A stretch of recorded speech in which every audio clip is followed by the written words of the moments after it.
जब भी हम गवर्नमेंट सर्विस की बात करते हैं तो उसके एग्जामिनेशन में इंग्लिश एक बहुत ही इम्पॉर्टेंट रोल प्ले करता है। तो यहाँ पे हम उसी इंग्लिश में एक कॉन्सेप्ट आता है टेंस, इसी के बारे में स्टडी करेंगे। जब भी क्वेश्चंस आते हैं तो या तो हमें उसमें टेंस को आइडेंटिफाई करना होता है कि कौन सा टेंस दिया हुआ है, या तो इसी टेंस के बेसिस पे वो हमसे इसका एक्टिव या पैसिव वर्जन पूछेगा या नरेशन करने को। हमारे लिए ये समझना कि कौन सा टेंस है ये सबसे ज़्यादा ज़रूरी है। इसके बिना ना तो हम उसको कन्वर्ट कर सकते हैं पैसिव वॉइस में, और ना ही हम उसके लिए डायरेक्ट या इनडायरेक्ट स्पीच के लिए नरेशन कर सकते हैं। सो आज हम सीखेंगे कि कैसे हम टेंस को पहचानेंगे। चलिए शुरू करते हैं। सबसे पहले हम यहाँ ये देखते हैं कि हमारा जो टेंस होता है वो 3 तरीके का होता है। यहाँ पे हम कोई भी डेफिनेशन नहीं पढ़ेंगे, क्योंकि हमारा मेन मोटो ये होता है कि हमें बहुत ही कम समय में तुरंत आइडेंटिफाई करना है चीज़ों को। तो चलिए सीखते हैं आइडेंटिफाई करना। टेंस हमारे लिए 3 तरीके के होते हैं। पहले हैं प्रेजेंट, देन है पास्ट और फ्यूचर। ये हम सभी को पता है, हमने क्लास 10 से ही पढ़ना शुरू कर दिया है कि प्रेजेंट में क्या होता है। जिस भी सेंटेंस के एंड में हमें है, हूँ, हो ये शब्द दिखाई देते हैं वो क्या होता है, सेंटेंस हमारा वो प्रेजेंट में होता है। पास्ट में जो बीत चुका है, अगर कुछ भी बीत चुका है तो हमारे सेंटेंस के एंड में था, थी, थे ये आते हैं। फ्यूचर में गा, गी, गे आएगा, जैसे मैं करूँगा, मैं खाऊँगा, वटेवर। तो गा, गी, गे अगर आएगा तो फ्यूचर होगा। एंड अगर इसके अलावा हमारे पास अगर प्रेजेंट है तो है, हूँ, हो, पास्ट है तो था, थी, थे, फ्यूचर है तो गा, गी, गे। अब हम देखते हैं कि एक जो सेंटेंस होता है उस सेंटेंस में क्या क्या हो सकते हैं, उसका जो अरेंजमेंट होता है वो कैसे होता है। तो किसी भी सेंटेंस में सबसे पहले एक सब्जेक्ट होता है, सब्जेक्ट के बाद में वर्ब आता है। वर्ब अपने 2 तरीके के होते हैं, एक helping verb then main verb, और सबसे लास्ट में हमें ऑब्जेक्ट देखने को मिलता है। अब देखिए कैसे आइडेंटिफाई करोगे आप कि सब्जेक्ट कौन है और ऑब्जेक्ट कौन है। किसी भी सेंटेंस में अगर आप हु लगा के क्वेश्चन करते हो कि कौन ये काम कर रहा है, तो वहाँ से आपको आंसर मिल जाएगा सब्जेक्ट का। और जब भी हम क्या लगा के पूछेंगे तो हमें वर्ब का आंसर मिल जाएगा। और इसी सेंटेंस में जब आप किसको लगा के पूछोगे तो आपका मिल जाएगा ऑब्जेक्ट का आंसर। फॉर एग्जांपल अगर मैं बोलूँ कि मैं साइकिल चलाता हूँ, चलो देखते हैं यहाँ पे, मैं साइकिल चलाता हूँ। अब यहाँ पे अगर हमें फाइंड आउट करना है कि सब्जेक्ट कौन है, वर्ब कौन है और ऑब्जेक्ट कौन है, तो सिंपल सा है। सबसे पहले मैं इस सेंटेंस में पूछूंगा कि कौन साइकिल चलाता है, तो आंसर उसका मैं आया है। तो हमने ये देख लिया कि हमारा सब्जेक्ट कौन है, हमारा सब्जेक्ट ये मैं है। फिर क्या लगा के पूछो, जब भी हम पूछेंगे कि क्या, मैं क्या करता हूँ, तो मैं चलाता हूँ साइकिल, तो पहले चलाना आ गया ना, तो चलाना हो गया हमारा वर्ब। देन किसको चलाता हूँ, जब हम किसको करके प्रश्न पूछते हैं तो हमारा ऑब्जेक्ट निकल के आ जाता है। तो हमने देखा कि किसी भी सेंटेंस में अगर हम क्या, क्यों, किसको लगाएंगे तो हमारे ये सारे के सारे क्लियर हो जाएंगे। सब्जेक्ट के लिए हमेशा हु से क्वेश्चन करना, व्हाट से करोगे तो वर्ब आएगा, एंड हुम से करोगे तो ऑब्जेक्ट आ जाएगा। ठीक, चलिए आगे देखते हैं। हमने देखा कि 3 तरीके के अपने पास टोटल ये हो गए टेंस। नाउ अब चलिए देखते हैं कि इनके हेल्पिंग वर्ब कौन कौन से होते हैं। हेल्पिंग वर्ब में हम ये देखते हैं कि अगर प्रेजेंट का टेंस है तो वहाँ पे हेल्पिंग वर्ब या तो डू या डज होगा, या तो ये इज एम आर होगा। तो या तो डू डज या इज एम आर। अगर ये पास्ट का है तो या तो डिड होगा या वाज और वर होगा। अगर फ्यूचर का है तो विल और सैल होगा। इसको एकदम हमें रट लेना है कि प्रेजेंट में डू या डज, इज, एम, आर ये सारे के सारे हेल्पिंग वर्ब आएंगे। हेल्पिंग वर्ब क्या होता है, जो सब्जेक्ट के जस्ट बाद हम लगाते हैं। जैसे यहाँ पे लिखा है मैंने I am going to home, तो सब्जेक्ट अपना कौन जा रहा है भाई, तो आई जा रहा है। आई के जस्ट बाद जो लगाया है वही हेल्पिंग वर्ब है। यहाँ पे देखो आई वाज हो गया है, तो वाज क्या है, हेल्पिंग वर्ब है। सेम कंडीशन अगर हम फ्यूचर को देखते हैं तो यहाँ पे विल क्या है, अपना हेल्पिंग वर्ब है। सब्जेक्ट के जस्ट बाद अपना आया है हेल्पिंग वर्ब। और अगर ये helping verb do does is am are है तो तुरंत आंख बंद करके बोल देना कि ये प्रेजेंट टेंस का ही कोई ना कोई सेंटेंस है। पास्ट में रहेगा तो वाज या डिड ही आएगा हेल्पिंग वर्ब। सेम अगर फ्यूचर का रहेगा तो विल या सैल आएंगे एज अ हेल्पिंग वर्ब। चलिए हमने हेल्पिंग वर्ब को देखा, ये देखा कि सब्जेक्ट ऑब्जेक्ट को कैसे आइडेंटिफाई करेंगे। अब हम देखते हैं कि मेन वर्ब क्या होता है। जैसे मैंने बोला ना कि मैं साइकिल चलाता हूँ, तो हूँ से तो हमने निकाल लिया है हूँ हो से कि ये प्रेजेंट था, प्रेजेंट का helping verb is am are हमने लगा दिया था। बट चलाना, काम करना जो हमारा था वो भी एक तरीके का वर्ब ही था। तो मेन वर्ब में हम देखते हैं, जैसे मान लो हम जाना का बोलते हैं ना, गो वेंट गॉन, गो होता है, वेंट होता है, गॉन होता है। वर्ब के कई सारे फॉर्म हम याद करते हैं, first form, second form, third form. एक होता है वर्ब में आईएनजी फॉर्म, जिसमें कि हम गोइंग कर देते हैं इसको, और एक होता है इसमें यस या ईएस जब लगा दोगे तो गोज हो जाता है। ठीक, तो ये ऐसे ही वर्ब के फॉर्म को मेन वर्ब बोला जाता है। जैसे गो अपना मेन वर्ब है फर्स्ट फॉर्म का, गो का सेकंड फॉर्म वेंट हो गया, इसी का थर्ड फॉर्म गॉन हो गया, और जो जब गो में आईएनजी लगा दोगे तो गोइंग जो बनेगा अपना, वो अपना वर्ब का फोर्थ फॉर्म होता है। और सेम अगर इंडेफिनिट बनाते हैं हम तो एस या ईएस जब लगाते हैं तो ये फिफ्थ फॉर्म आता है। अब देखिए मेन वर्ब हमने समझ लिया। अब देखते हैं कि जितना हम टेंस पढ़ते हैं उन सभी टेंस में कितना होता है कि हर एक टेंस में, चाहे वो प्रेजेंट हो, चाहे वो पास्ट हो, चाहे वो फ्यूचर हो, सबके कुछ पर्टिकुलर सब कैटेगरीज बने हुए हैं। जैसे कि प्रेजेंट को अगर हम देखें, और ये सारे के सारे कैटेगरीज सेम हैं, तीनों में सेम है। याद कैसे करोगे? आईसी पीसी से याद कर लो। यहाँ पे देखो, I for indefinite, C for continuous, P for perfect, and PC जो आया है उसका परफेक्ट कंटिन्यूअस होता है। सेम पास्ट में भी होता है, आई सी पी, लास्ट में PC. I for indefinite, C for continuous, P for perfect, and PC से परफेक्ट कंटिन्यूअस। आंख बंद करके फ्यूचर में भी यही सोचना ही नहीं है कुछ। I for indefinite, C for continuous, P for perfect, and PC से परफेक्ट कंटिन्यूअस। तो ये सारे अपने क्या हैं, टोटल 12 निकल के आ गए टेंस, जो कि इन्हीं तीनों के भाग हैं।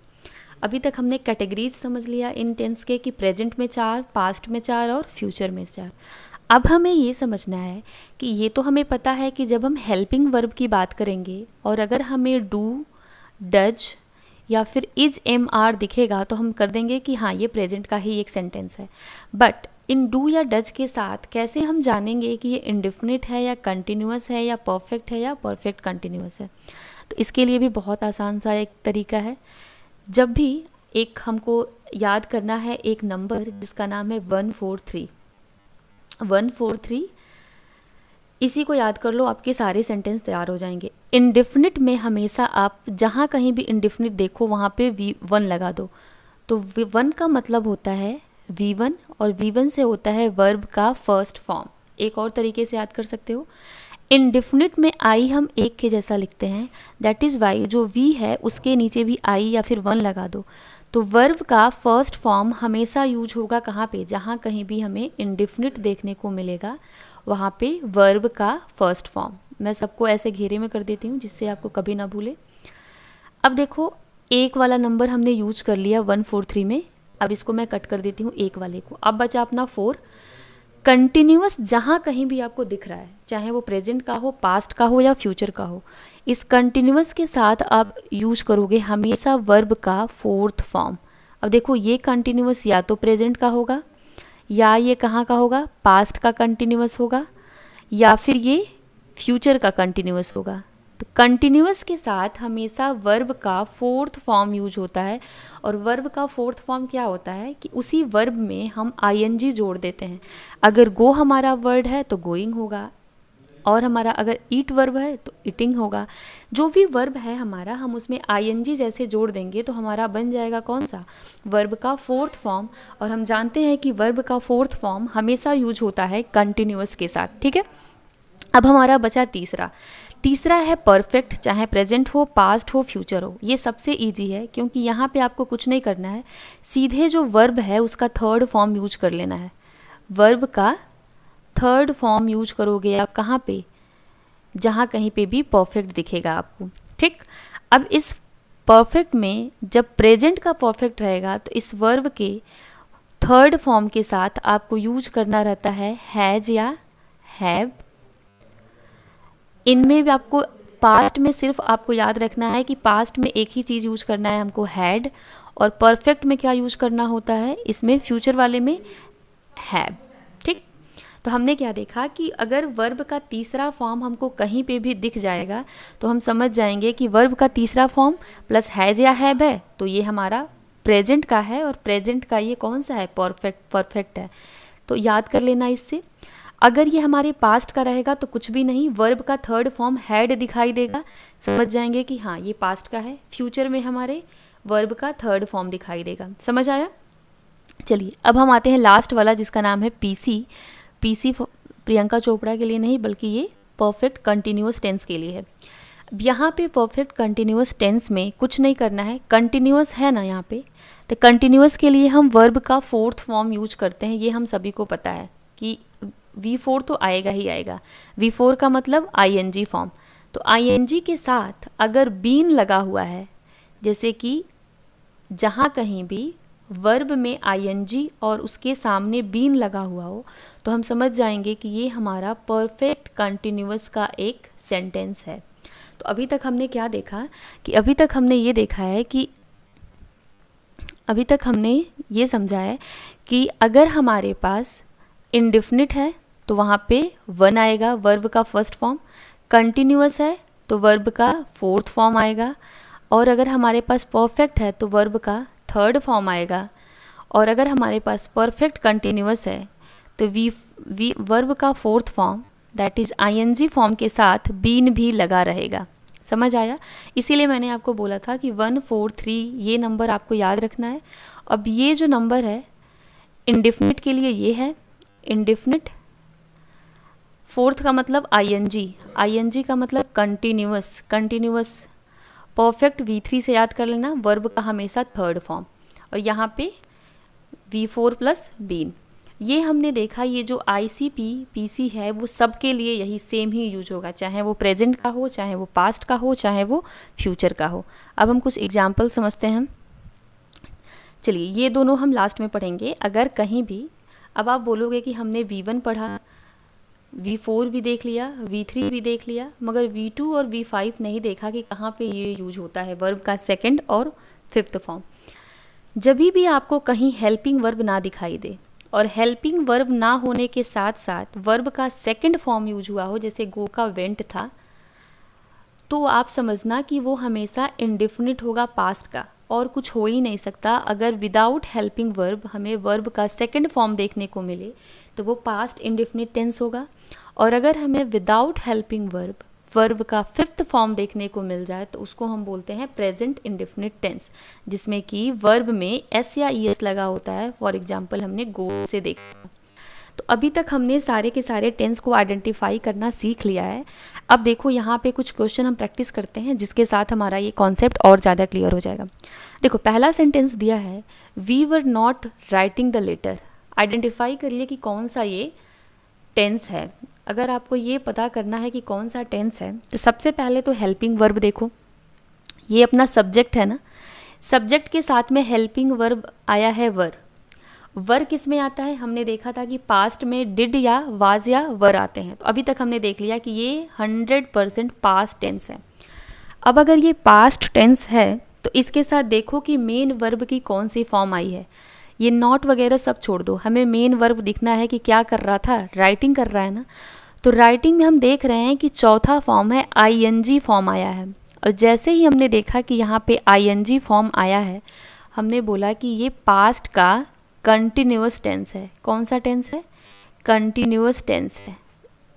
थोड़ा सा अभी हमें टाइम नहीं लगा कि कैसे इसको फाइंड आउट करना है, सिर्फ हमने हेल्पिंग वर्ब देखा और मेन वर्ब देखा, आंसर आ गया। सेम यहाँ देखिए, they had broken all the glasses. अब यहाँ पे फिर से ये अपना सब्जेक्ट है, सब्जेक्ट के जस्ट पास में हमें हेल्पिंग वर्ब दिख रहा है हैड हेल्पिंग वर्ब हमने देखा था कि हैड है तो ये पास्ट में ही आएगा।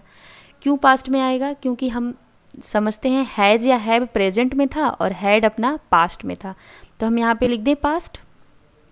और पास्ट के साथ वर्ब का ये थर्ड फॉर्म आया है ना बेटा, तो वर्ब का थर्ड फॉर्म हैड के साथ जब भी आता है तो हम बोलते हैं कि परफेक्ट टेंस है।